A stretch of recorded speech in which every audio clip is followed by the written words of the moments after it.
Welcome to March! Here's the March kittens.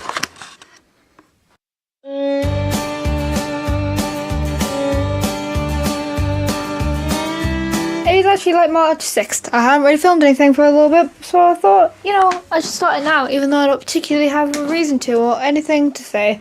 Should update you on the book I'm reading. Obviously, that's what you're here for. Unconventional by Maggie Harcourt. I mentioned this at the end of my February reading vlog. I am not enjoying it, I'm not gonna lie, but I feel like I'm 136 pages in, and I feel like that's too far to just stop.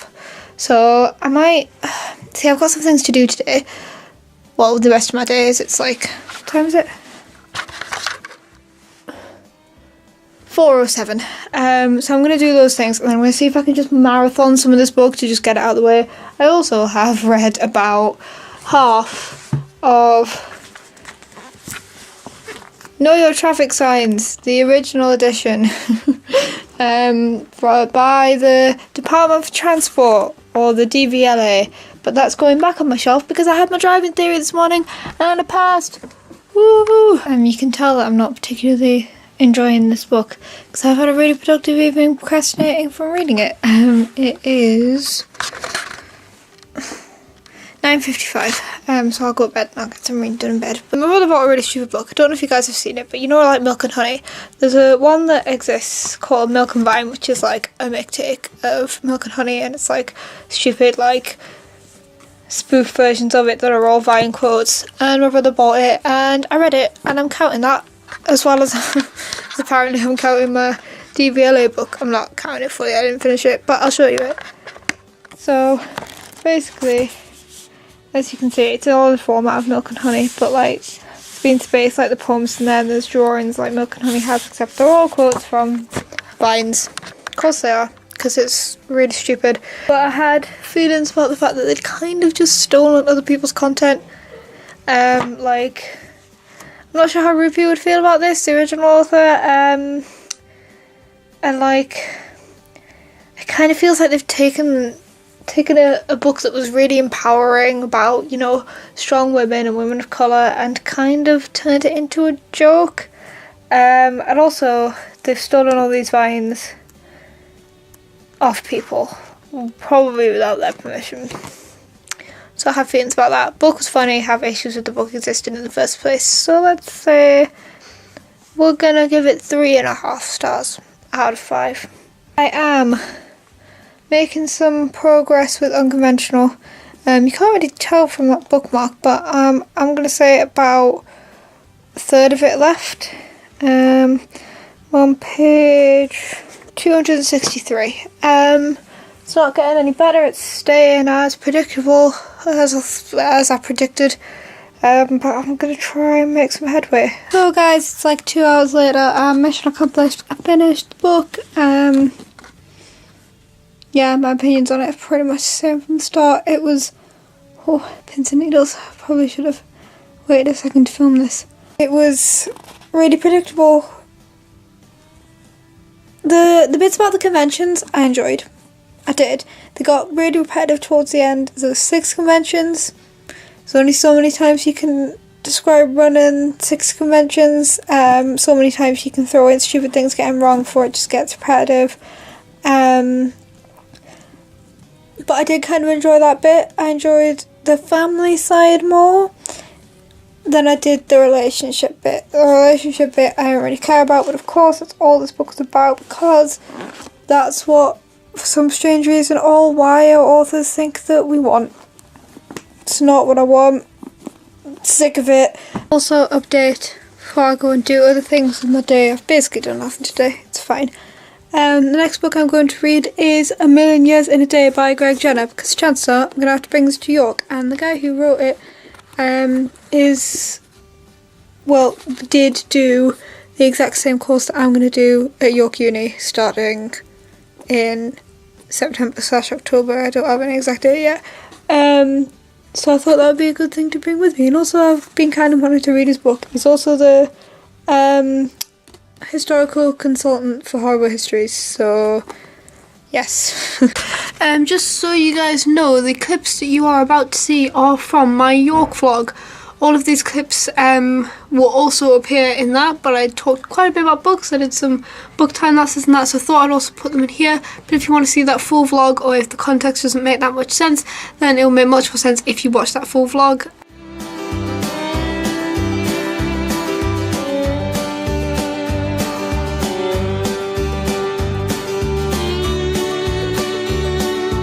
It's a little antique bookshop. Not antique bookshop, like a second-hand bookshop that also happens to sell antique books. You know how it goes, right? I bought some books there. I got this, which was The Rough Guide to the Hitchhiker's Guide to the Galaxy by Marcus O'Dare. So I don't know why I want this, because I've read the Hitchhiker's Guide so many times. Like, I don't need someone to tell me what it's about, but I thought it would be cool, and it's not very long, so I thought that would be fun. I haven't seen it anywhere else actually. That was £3.50. Got this copy of So Long Thanks for All the Fish that came out in 1985. This was £2.50. I wanted this because I think vintage copies of the Hitchhiker's Guide series are really cool. First published in 1984, and this edition came out in 1985. So I thought that was quite cool, so I wanted that. If you're watching my reading vlogs, or you are watching my reading vlog, then you will know that I really wanted to read the Odyssey, and then when I looked at my version of it, I thought it was continuous prose, and then I looked at it and it wasn't in prose, it was in verse.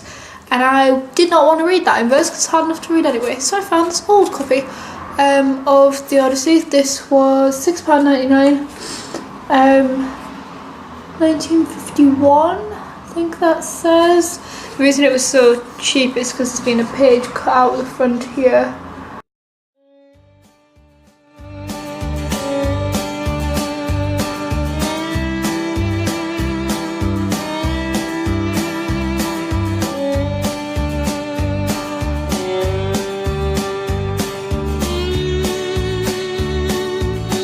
We have people doing the kitchen downstairs. I would like to say I'd like to pick a better time to... Oh, never mind. Oh no, there we go. I was going to say I'd like to pick a better time to do this where they weren't doing that, but they've been doing it for ages and I need to leave, so... Also, RIP Bought Books bookmark. You did well. Finished A Million Years in a Day. It felt like it took me 17,000 years to read. It actually took me the entire million years of this book to read it. I kind of enjoyed it. It was slow and repetitive. Yeah, 3.8 I think I gave it on Goodreads. Not quite a 4 because I just found myself wanting to finish it because it was just a lot. It was a tone that didn't really work for an entire 300-page book. It was a tone that would have worked for an article or even a 150-page book, not 300 pages. Next, I'm reading the book club book. It's not the book that I want to read. The book that I want to read, go and get it, is Obsidio, which I'm sure if you guys know anything about the booktube community, everyone is talking about it. It arrived the other day. I'm really excited to read it, but since these are super easy books to read, I know they look long. They are long, but if you look at them, they're like... I don't know, there's not that many words in them. I might reread the whole series. Is that overkill? We'll read the book club book first. Just Outsiders by S.E. Hinton. Hinton, yes. The reason I'm picking this one over Obsidio is because A, it's a book club book, so I need to read it. And B, because with the kitchen being done downstairs, I'm basically staying at friends' houses for the next week, and this is a little one that I can fit in my bag.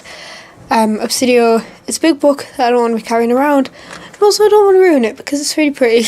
Yesterday, I finished The Outsiders by S.E. Hinton, my book club book. I enjoyed it a lot more than I thought I would. The characters are really good. It was kind of emotional. I liked the ending. I now know when people stay gold pony boy, I now know where it's from. So they're all good things, but I did kind of think that it read like a book that someone specifically written to be read in an English class. Like, it felt like the author was writing in a lot of things to be analysed, not to be enjoyed, to be analysed. And that's not always a bad thing, but sometimes it doesn't really work, and in some places it did feel a little bit forced. It was written by a 17-year-old, I think I read. She was a teenager when she wrote it, and I think that's really cool. That did not come across at all. She's an incredibly talented writer if this is what she was writing at that age. Maybe I should look into some more things she wrote. I think her name was Sarah. I was doing some research on this book yesterday. Which means I'm now going to move on to Obsidio. This video is going up tomorrow, which means it's wrap up time. Quickly before I start, I have 2 books that I want to show you that I've recently got. The first one is A Bonfire Surprise in Stickleback Hollow, which is the next in Stickleback Hollow series, which, as you guys know, I have been reading. It is by Kaz. I'll be reading it next. This one feels a little bit longer, which is interesting. The book that I got this in Poundland. Look at it. Look at this really snazzy. I picked this up today. It is Monsters of Men by Patrick Ness. It is the 3rd book in the Chaos Walking series, which I have not read, but I have the 1st book of and plan to read pretty soon. And I realise that means I've got the 1st one and the 3rd one, but this was £1 in Poundland. How could I, say no to this? It's a full hardback copy, as you guys can see, with a fancy dust jacket. We're going to start with the 2 sort of stupid ones. The first one is Know Your Traffic Signs by DVLA. I said I would put this in the wrap up, and here we are.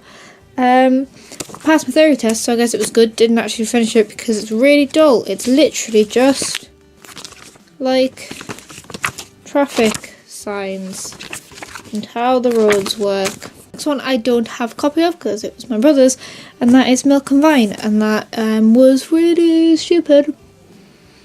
Yep. Unconventional by Maggie Harcourt, I think. Pretty much already told you my opinions on that. It was okay. I would recommend it maybe if you're 14 and you just got into YA romance, and also if you're a bit of a nerd. If you like David Levithan, you'll probably like this. I read A Million Years in a Day by Greg Jenner.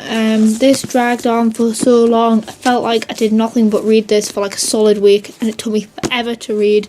Pretty interesting. I remember almost none of the facts in it because they were all whizzed over. Though I do remember being pretty interested in it at the time, though there was a fact about a cat which I liked, which I'm not going to tell you now. Too long, in my opinion. I read The Outsiders by S.E. Hinton, which so far I've enjoyed the most, but I haven't finished the book I'm reading at the moment, and I think that might be enough run of spoilers. This has really stuck with me, and I would recommend that you read this. I really, really enjoyed this. As time goes on, you kind of maybe change your opinion of a book over a week or so after reading it. And this one, I have sort of been thinking about it more, and I did really enjoy it. I would recommend this. It's not very long. It took me maybe 3 hours to read, 2 to 3 hours to read. So it's really easy read. I'm currently reading Obsidio. I am only 94 pages in, but I hopefully plan on finishing this in the next couple of days because it's not that difficult to read. I just haven't had that much time to be reading it at the moment. I'm probably going to try and get through a bit of this tonight. Enjoying it so far. Realised how much I've forgotten from the last 2 books. Pretty much everything. Oh, no, it's not. I set up a Bookstagram. It's actually for the book club that I'm part of, that I read The Outsiders for, which is the Gateshead Central Library Teen 1624 book club that I've been attending for years and years and years.